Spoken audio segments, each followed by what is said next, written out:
Alrighty then, ladies and gentlemen, welcome to yet another exciting episode of the Online Prosperity Show. And as you know, this is the number one place to discover the people, the ideas, the strategies that are helping business owners and leaders navigate growth without losing themselves in the process. I'm your host, Prosper Taruvinga. And if you've maybe ever felt the pressure of maybe you're making big decisions or you're leading others or just carrying that responsibility and wondering why success sometimes feel a little bit heavier than expected, then today's episode is going to be for you. So make sure that you are subscribed on whatever platform that you're listening to us on, because as you know, every week we're bringing you conversations with people who have actually solved the problems you're facing right now. And I know already you're going to want to share this episode with a friend who's maybe looking successful on the outside, but might be carrying the weight of leadership behind the scenes. So make sure you will know where to find us when you're looking for episodes like this.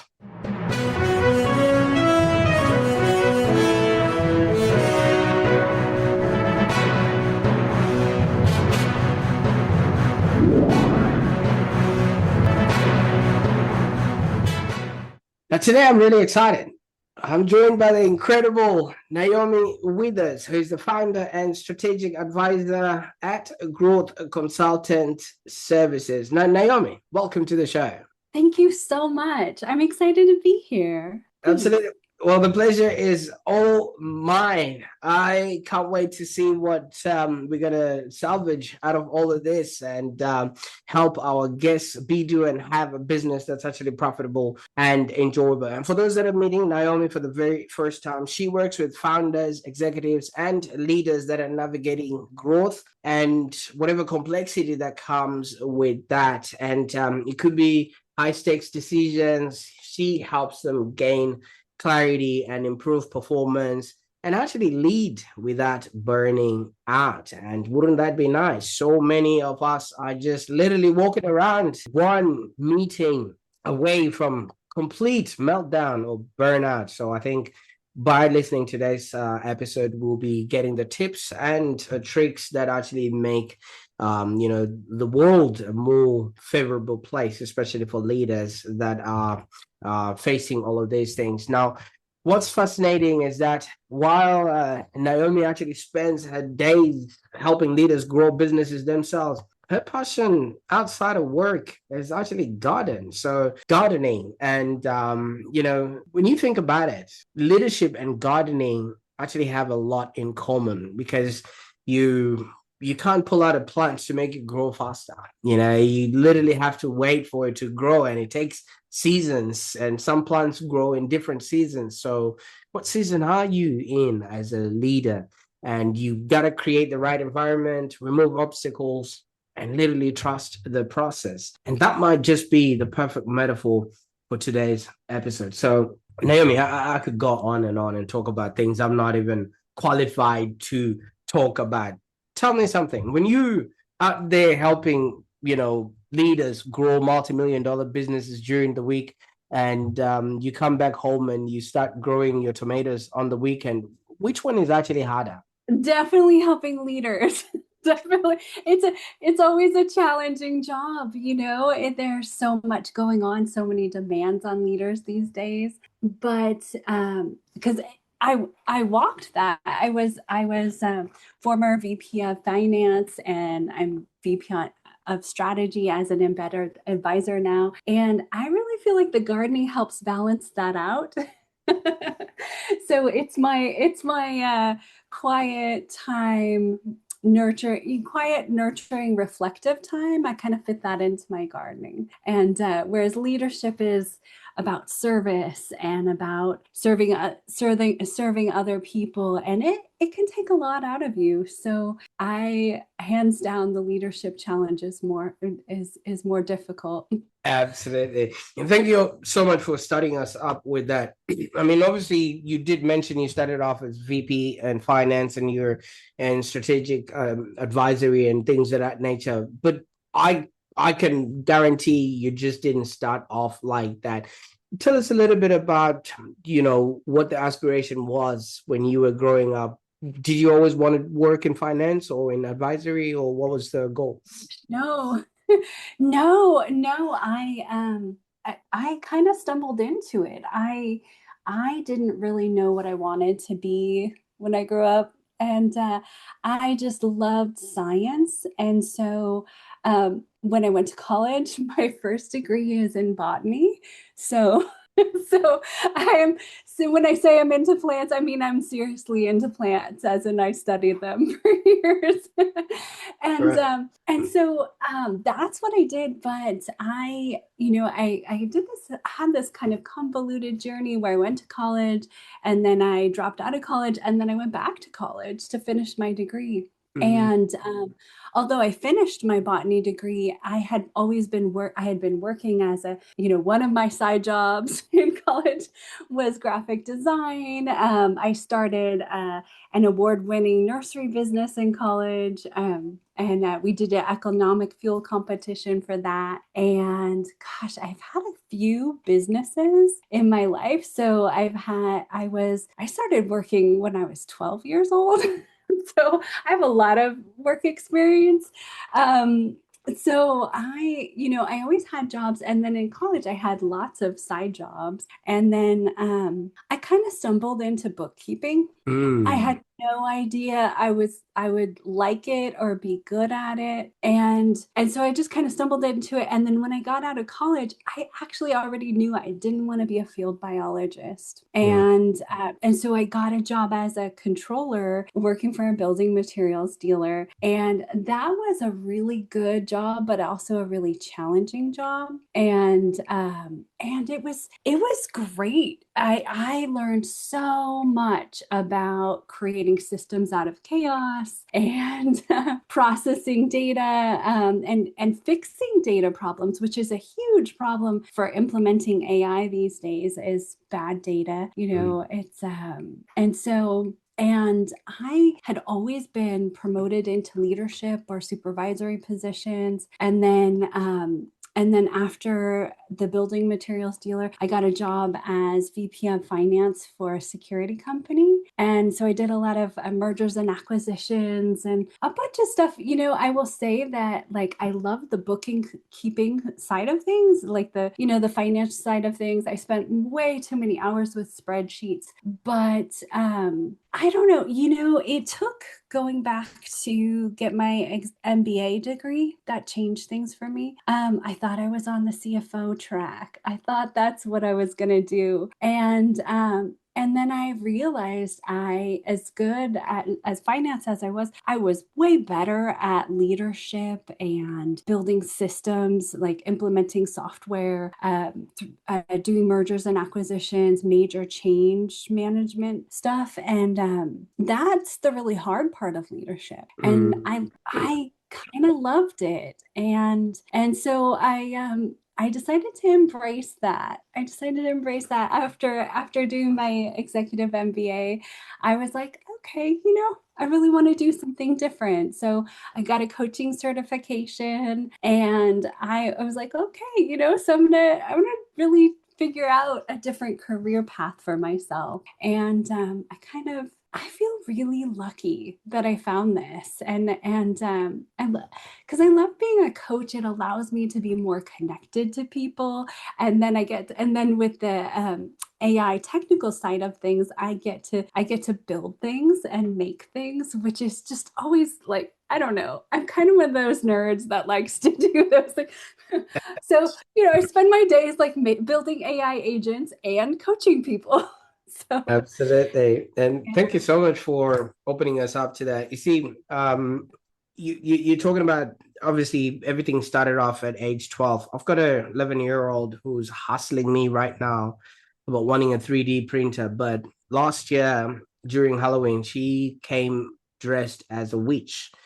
And I'm just hoping that's not going to be a career decision, and life. That's who she wants to be. So at age 12, were there any influences around you, maybe family, parents, or people that you could aspire to become, or were there any sort of role models that were there at that particular time that you can remember or pinpoint and say, you know what, maybe if I could be what they're doing, that could be what I want to be? Not so much. I had plenty of role models of what I didn't want to be. I'll put it that way. And I was highly motivated to be something different. Right. So yeah. So I mean, I came from really humble beginnings, and I wanted freedom and I wanted choice in my life, and so making my own money was a way to do that. So yeah, that was good. My mom was a good influence on me in terms of science. She is filled with curiosity and she encouraged that in me. And I think that is one of the best things parents can do. She read to me a lot, and so I developed a passion for reading because she always read books to me, like bedtime stories like The Hobbit. Like we went through the whole series and all of that. And then she taught me to garden. And so there were she had some good influences on me for sure. So Absolutely. Now, your experience spans from financial leadership. You became a chief strategy officer, and you now are utilizing all of those skill sets to actually yeah. help, people. But what did those roles teach you the most? Especially in the coaching that you're now doing, and something that other business coaches might not have experienced if they had, because they didn't go through the roles that you went through. Yeah. Yeah. So high performance coaching is all about clarity, productivity, influence, persuasion, and physiology, like so that you have the energy to lead. And I love it. I follow so I don't know if you know the book High Performance Habits by Brendan Burchard, but he is one of the world's top personal development leaders. So I did his coaching program, and it felt like the right one for me because I'd always been in leadership positions, and it I think it really asks the right questions about makes people think about their thinking. So metacognition, like the ability to think about your own thinking, I think is such the incredible gift that coaches give. So you're asking those questions, going a little bit deeper or going a little bit further.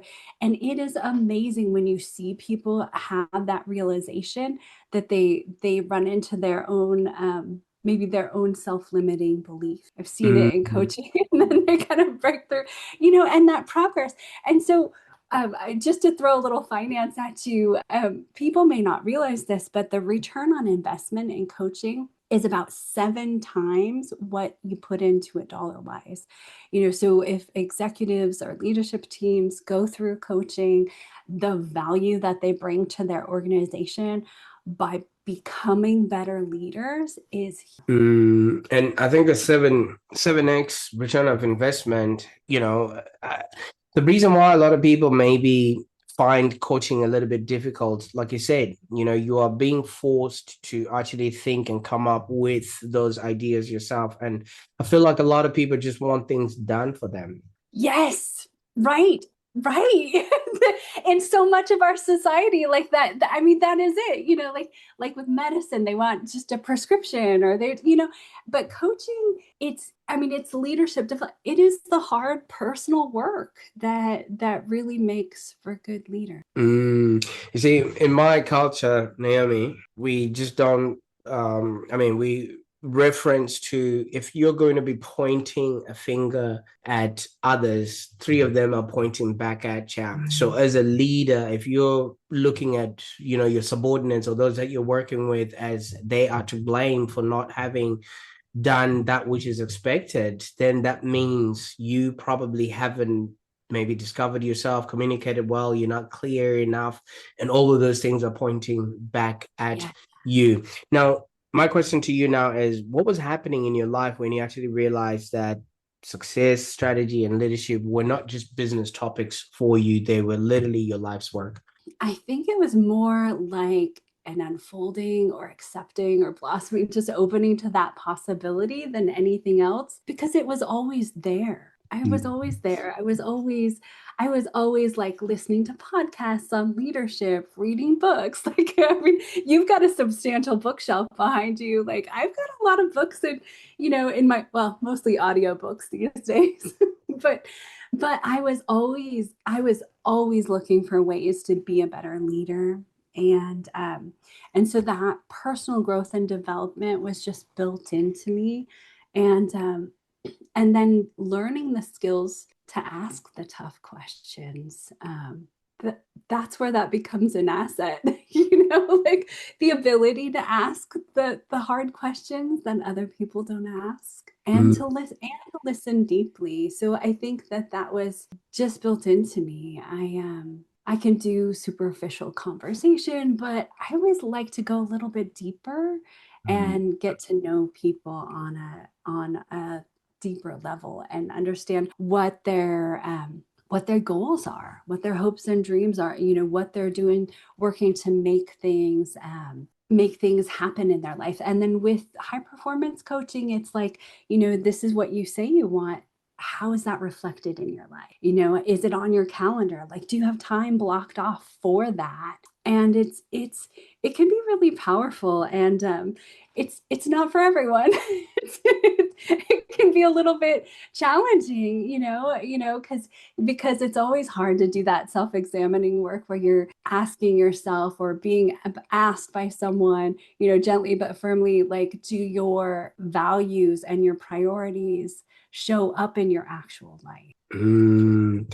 See, when when you start going internally, so many people try to avoid that, like we've already established, and they just want to look at the outside trappings of what leadership looks like: the corner office, maybe the car, the company credit card, whatever it is. But a lot of these people that stem into leadership would have just maybe had the promotion handed to them because they were high performers, and now they're the ones that are having to lead. And usually that usually works, when you're climbing the ladder.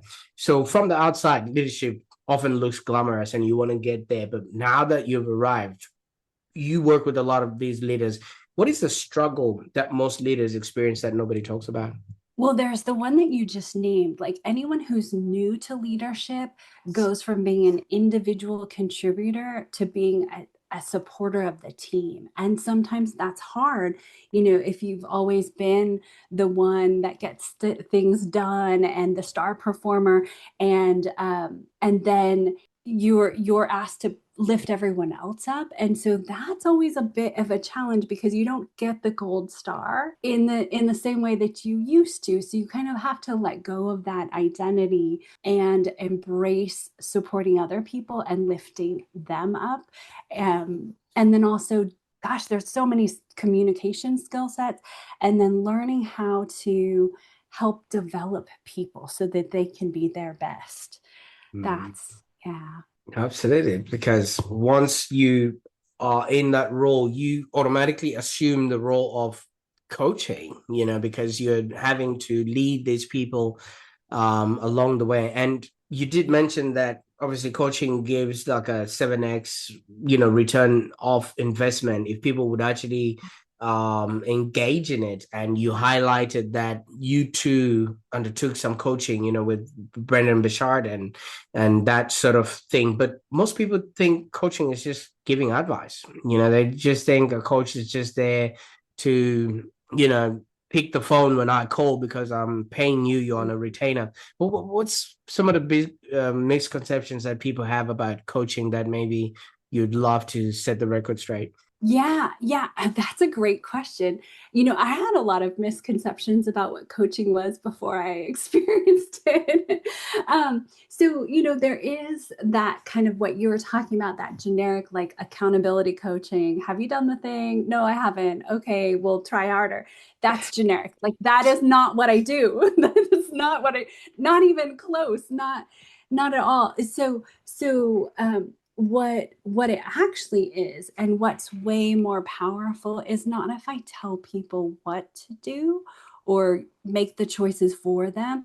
But if I help them come to those decisions on their own, that's way more powerful because they have ownership over it. And that's also a change management technique, you know, involving people, like people support what they help create. And people miss that sometimes. And so coaching isn't, it's asking a lot of questions. It's going a little bit deeper with people, and then helping them, walking them through a process that is explorative, discovery, so they can discover their own thinking, come to a realization or decision, and then build the habits that support change.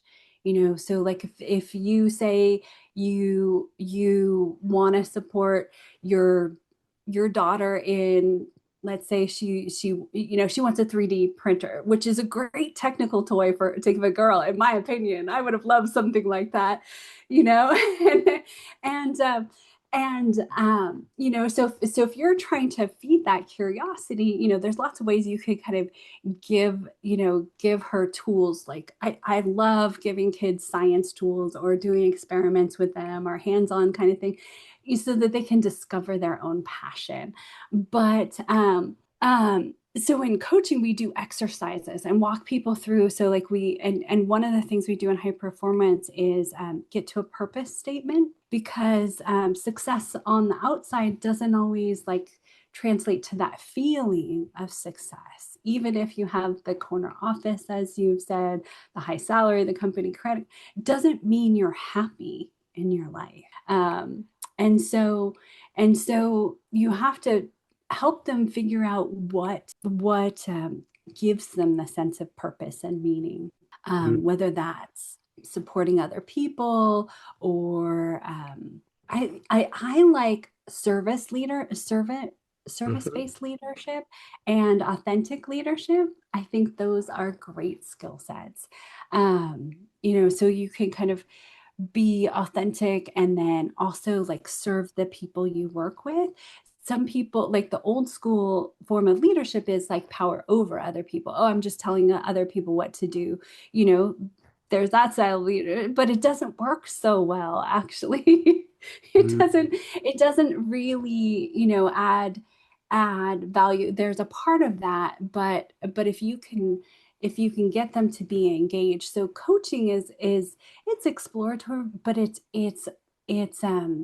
really way more powerful when they come to their own decisions about what they want to change in their life.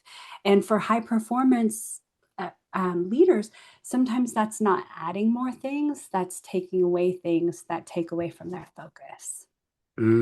Absolutely. Now, as you would understand, as a leader, I'm too busy, you know, running the business, you know, leading my team, and I also have a family and whatever goals that is required for me to be participating in order to you know, Yeah. maintain my position. So why shouldn't somebody just go in, buy a few business books, watch a few, you know, YouTube videos or Yeah.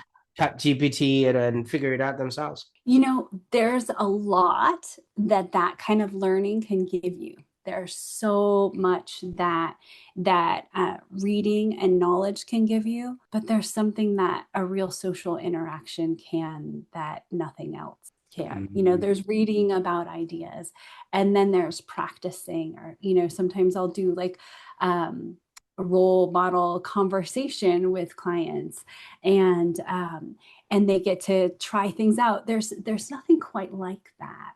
I feel like coaching with a real person is a personal development unlock. It enables people to grow faster. And Mm, understandable. I mean, half of the times when people see other people succeeding, they already automatically as you know assign happiness to that success because we see them winning awards, they're winning accolades, their team is featured in the press, and they're yeah, doing all these activations and they look like they're on top of their game. Does success automatically create happiness in leadership? never. I mean, be surprised how, you know, like they can seem successful on the outside, but totally chaotic at home, you know, or like, you know, it's it doesn't, success on the outside doesn't necessarily lead to happiness. I mean, money can, it's, it's like money can't buy you happiness. Money can buy you a lot of things, health, security, but it's not everything. Mm. See, when I was going to school, Naomi, the teacher would unconsciously separate the kids. Those that were doing well, he or she would just say, why don't you just go around there and show the others what's happening? And then he would spend time with the slower kids so much that the high performers looked like they didn't even need the support of any anyone that would Yeah. have been able to help them. A lot of people Yeah. might also carry that into their careers and think, I'm doing well. I'm achieving everything that needs to for me to function. Why would I need the support of a coach? Yeah, what you're saying about your experience in school happens in companies too. Where like the star performer, like, oh, they're good, they're fine, they don't need support because they're great.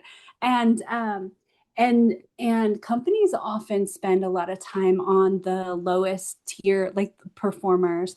But it's your highest value employees, like the ones that are, especially your leadership team, because being present for other people, it's it's there's it's challenging. And when I was leading a team through COVID and everybody was afraid, like, and I had to come in the office and the rules were changing every day, that was a very challenging time to lead people.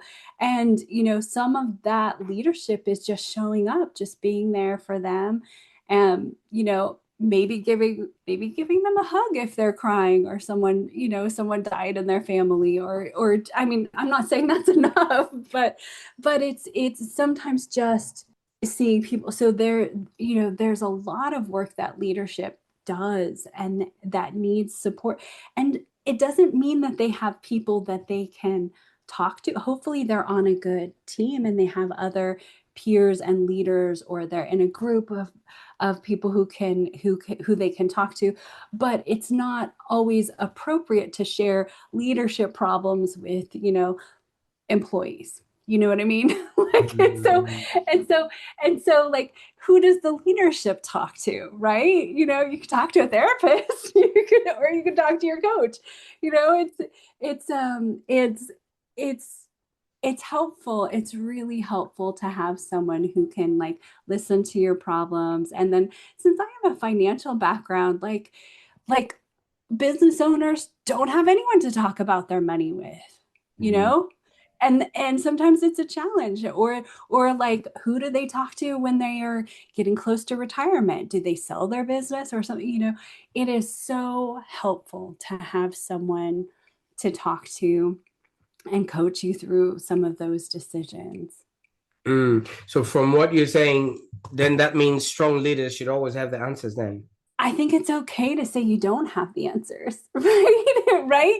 I think it's totally okay to say you don't have the answers and be honest about it, because part of that armor of that leadership carry, they carry a lot of responsibility, which is a challenge, but I think that if they're honest about the challenges, but it doesn't mean you get to share all of it with your team. You get to share some of it with your team, but otherwise, you can't burden them with some of your, like, leadership challenges. But it can be really helpful to have someone who knows business to talk to. Not everybody has that. Hopefully they have that, peers or social clubs or somebody in their life. But if they don't, a coach is a great person to talk to. Oh, absolutely. See, I was having visions of leaders curled up in fetal position, thumb in mouth, and just going, I don't know what we're gonna do with this. Happens. It happens. Yeah, cool. Now, Yeah. now, I don't know about you, but in Australia, they have this statement where they just say, "Nah, it should be all right, mate." And I think the equivalent of that will be, "Nah, everything will figure itself out." You just gotta soldier through and keep going no matter what. And you go to a barbecue or something like that. If you're not complaining about a pain that you have because you were trying to put on your socks with one leg up and you didn't receive that pain, people look at you weird because everyone has something. And I think that is all signs of burnout. And people just think that's the price of ambition. Like that's Yeah. that it's supposed to be like that, and it'll be all right. You just soldier on and keep going like that. Is that something you come across at all, or? I get that. I get that. There's a lot of people who don't want to talk about it, or all they want to do is complain. Like, yeah. And I hope I didn't make it sound like that's what the coach is for. Like that's only a part of it, because then it's like, what do you do with that? Okay, okay. So you can take your 10-minute, you can curl up in a ball and cry for 10 minutes, but then what are you going to do? Right. Like, what are you going to do after that? Right. You can't do it forever. So the next, that's why it's great to talk to someone about the next steps, and do it, build a path forward. Everybody has challenging interpersonal relationships. Sometimes that's like in leadership teams, they just don't get along, and you can't let it simmer. It's better if you talk about it. But for those people that are like, oh, it'll work itself out, sometimes it does and sometimes it doesn't. Sometimes your best talent quits because you didn't address the elephant in the room, the real issue that people had around a project or priorities or alignment, or just the communication wasn't there. And so that's what happens. You lose your best people if you're not fixing problems, if you're not addressing problems. And so um yeah, the whole soldier on thing, that mentality works. And also I will say, in society, there's a little dopamine hit when people complain, and then they're, and they bond over complaining. But high performers, like, they might do a little bit of that, but then they want to move on, right? So like that might work with your neighbors or this or that, but if you really want to be successful, you can't live in that forever. You can't bond over complaining forever. You Mm. have to actually find people you can talk about your dreams and your hopes, and have a peers that holds you to a higher level of accountability. um yeah. Absolutely. See, one thing that really stands out about the work that you're doing, Naomi, is you just don't help people become more productive. I mean, which is what people think a coach would do. And from everything that we've been trying to debunk here, you literally help people become more present. And that alone is, you're literally giving them back to themselves. Now, do you think that's a real crisis that is facing leaders today? Absolutely. Absolutely. Their attention is drawn in 10 different directions. Their projects, Mm. they're faced with major challenges, people challenges, plus technology challenges.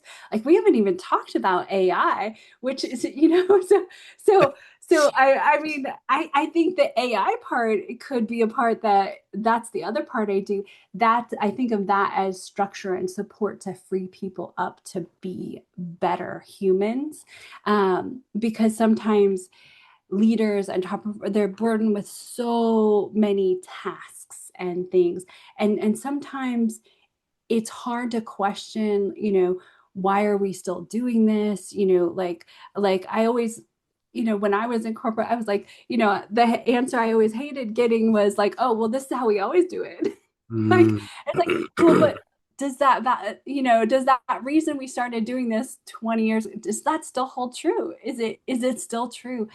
So sometimes people just don't see that they can change their processes to better support their people, and support their people to be better leaders of other people.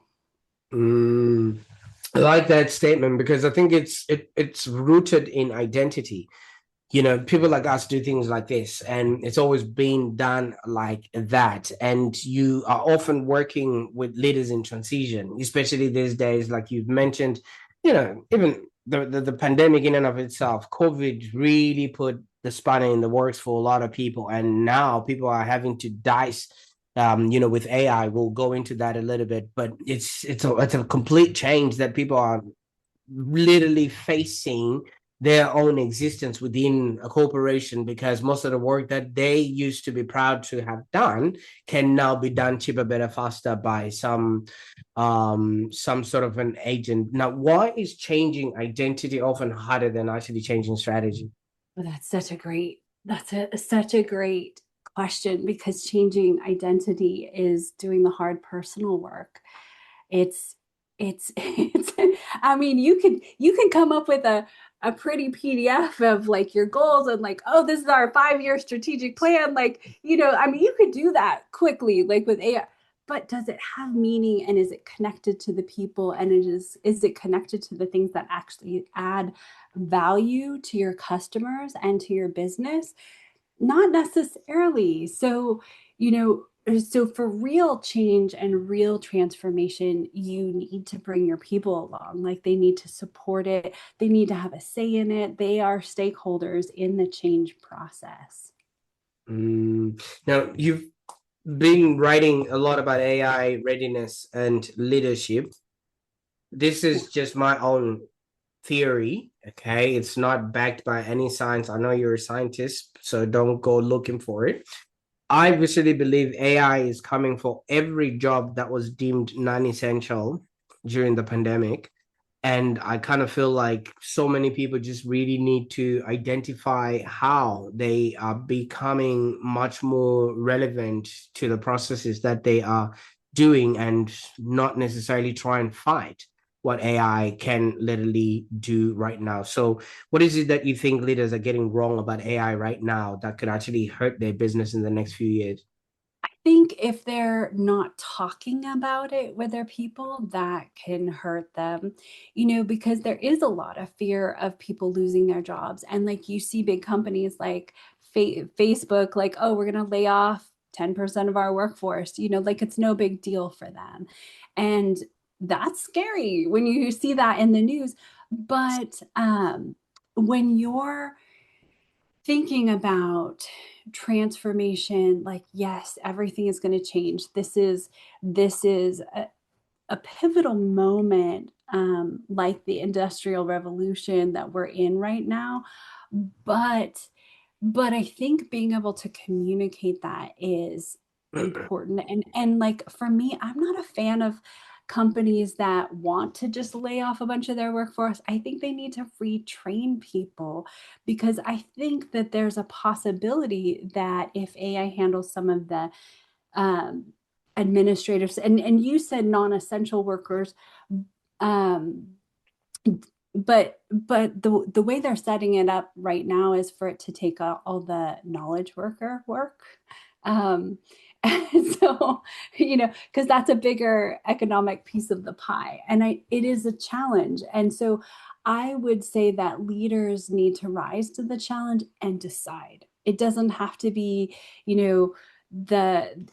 other people deciding for them. I say decide to educate your employees, decide to invest in their opportunities to learn a new technology. um, I think that I think that I think that it's a challenging moment that we're in, and I think the first thing to do would be acknowledge it, um, which can be hard for people to talk about, and yeah. So like, I'll just say, I'm not trying to work with companies that their plan is to lay off their people, but if it instead their plan is to retrain their people and build a better company. It's a tremendous blue ocean moment. I don't know if you do you know that book, Blue Yeah, Ocean blue ocean Strategy? strategy. Yeah, yeah, Yeah, yeah. yeah. So I love that, because there is a huge unlock. Like, there's possibility for things that were problems in the past. Like, so as companies, as people, we need to think about those things that make us uniquely us and that add value. Um, and if you know what those are, lean into them, and and like it just, AI isn't gonna, it can do a lot of things, but it doesn't replace people's need for actual connection with other people. Absolutely. I don't know about you, but I think it's going to take a while for an AI to try and do the kind of things we're doing on the online prosperity show here. So for Right. for that part, I think we're still a little bit safe. But for those that are looking to actually, make sure that they're integrated and they're actually working with their teams, they're leading well, and they're not going to be suffering burnout in the not so distant future. What is it that they can expect if they start working with you, Naomi? Yeah. So I do a few things. So I teach a workshop for corporations about building your AI strategy partner, and then I teach a smaller, briefer version of that for small businesses and entrepreneurs. And that I actually have. I can send it to you. I'll send you a link to put in the show notes. But I even have like a free online tool. It's not like published on my website, but I'll give you the link for it. So you can walk through a series of questions that walks you through your business positioning, including a little bit of your strategic advantage, and then load it to your AI partner. And all of a sudden it knows you. Like, because everybody's this prompt engineer. I'm not into prompt engineering, but giving it the right context about your business means that it can actually be useful for you and your business.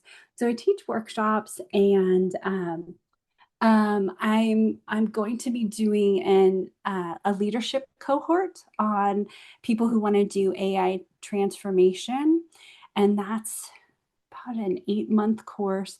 We meet once a month, but we measure actual value added to our business. And so, I built a return on investment calculator for AI investment, because it's easy for companies to justify investment in technology. And right alongside of that, I have the human capital investment return on investment calculator, so that people, because I want companies to understand that you're investing in both. It's the people that really add value to your company. Absolutely. That explains the 7x time that you get back, especially when you invest in coaching. Now, for those people that are looking to get at least even a 5x return, where can they go to on the internet to maybe start their journeys? You did mention a couple of Sure. places. Yeah. I You could, my website is growthconsultantservices.com. I post a blog on a regular basis that does, like as you say, talk about leadership and talk about AI and strategy. They can follow me on LinkedIn. That's another way to reach out to me. I'm on X, but I just sort of started there. Do a lot of social. It's but yeah, so those are things that they can do. There are free classes that you can take online, but I always feel like having a person, like if you're just starting, having a person like get you started, that can be kind of an unlock. I'm teaching a class next Thursday. That's that 90-minute workshop where I teach people to actually build their AI strategy partner for their business. And yeah, so there's lots of great resources out there. I use Claude Cowork. Like I don't want to endorse one tool over another, but I do really like Claude Cowork. It's so great. I love it so much. And so even if they're like small business owner or something, like it can really help you with your website and your promotion. It's like, and that strategy document I have people build, you load it to your AI companion, and then it just helps you so much. Like get Mm. started with your business. So I always feel like if you can do a live workshop with someone, that is a great way to learn and just to and it can unlock new skills. So if you're like still using it like a chat bot, I think, taking a class so you can actually use it to do actual work for you could be really helpful. I know a lot of leadership people struggle with their email inbox. I heard a statistic the other day that a lot of people 25% of their working time on email. Oh, That's way too much. it's a lot. Yeah, Yeah. absolutely. And I will make sure that all those links are in the show notes so that people can actually get started on that journey. And yeah, find, a clear sense of identity and direction with the work that it is that you are offering them there. Now, Naomi, the more I listen to your story, I mean, your life story and your experience have so much value for those that are listening and watching right now, because you're not coming from a space of, oh, I was looking for what to do and I became a coach. No, you literally, this was literally engineered. It was literally cultivated, for lack of a better term, based on the person that you've become and all the experiences that you've put together. Now it's this complete package that people can just cut all that learning curve. And I realize your work isn't really about leadership. I don't know. Maybe you're gonna have to change that on your website. It's really about helping people carry all those bigger responsibilities they might have without losing themselves in the process. And I wish I met you earlier, because then maybe this wouldn't have started happening, because I can't explain that now. Yeah. So, you know, so I really appreciate. You're still a very handsome man, so don't worry about the baldness. But I do love coaching. Like I actually got a coaching certificate because I felt like it be that next step in leadership for me. Mm. I thought it would make me a better leader. And so I am so glad that I did it. And I think it does. And now I get to help other people be better leaders. So Absolutely. Now, when we started, you introduced us to this 12-year-old that was just trying to figure it out as she was going along. And, after having spoken to you for 12 minutes, it just sounds like you are somebody who really and clearly knows exactly what it is that you are doing. If you would have a moment and maybe sit down with that 12-year-old today, what is it that you would be letting her know about the journey that's about to unfold in front of her? gosh, I would tell her not to worry so much. Someday it'll all come together and make sense. I used to always like worry that I didn't know my purpose, right then. And then I think that, the truth is that's something that evolves over our lifetime and sometimes like deepens and adds a new layer to it. And I think that I was a very curious young girl, and I am so grateful I have kept that in my life. I love learning new things, and I would definitely tell my younger self to that part of Mm. Great. So, I mean, obviously, you've told us where you've been, what it is that you're working on right now. But I think it would be remiss for me to not ask you, Naomi, what's next? You've brought us into your world now, and we're cheering you on. But what are we to expect as we come along on this journey with you? I don't know. I'm a pretty a private person. Like I don't like to put myself out there that much, but I am going to be doing a speaking series. Probably not for most of your, for the for the security industry, I'm doing a talk about contracts and contract intelligence and boring. Most people would find it boring, but I do talk about the human side and the coaching side. So I would say if you like what I had to say, sign up for my blog and you can, hear more of it. And thank you so much for this opportunity. Absolutely. Now, what a powerful conversation. I think for those that are watching right now, Naomi just reminded us that, hey, growth isn't just about a bigger business or that corner office. It's more, or maybe more revenue or greater achievements. It's real growth is becoming the person that's actually capable becoming that person capable of carrying those things without sacrificing your health, your relationships, your identity, and most of all, your peace of mind. I don't know about you, Naomi, but I was working today. This is work for me. Love that. And What some people think what you have to slave away, and we were having fun in the process. And for those that are actually watching, if today's episode resonated with you, I encourage you to maybe share it with somebody who's carrying a lot right now. It could be somebody who looks successful on the outside, but they might be quietly navigating difficult decisions behind the scenes. And we all know those people. Naomi has pointed out that there are other people that really like complaining. They're always worrying about something. If somebody has been doing that and you feel a little bit depleted after speaking to them, just slide this video into their DMs. Don't explain anything, say nothing. They will figure it out themselves. And if somebody slid this for you and you're watching this up until now, first of all, you've arrived. Thank you. Now you make sure you're subscribed to the Online Prosperity Show so you don't have to have people sliding things into your DMs, and showing you things that you should have known firsthand. I can't wait to see what it is that you're going to be doing with this information. Naomi, thank you once again. Until next time, bye for now.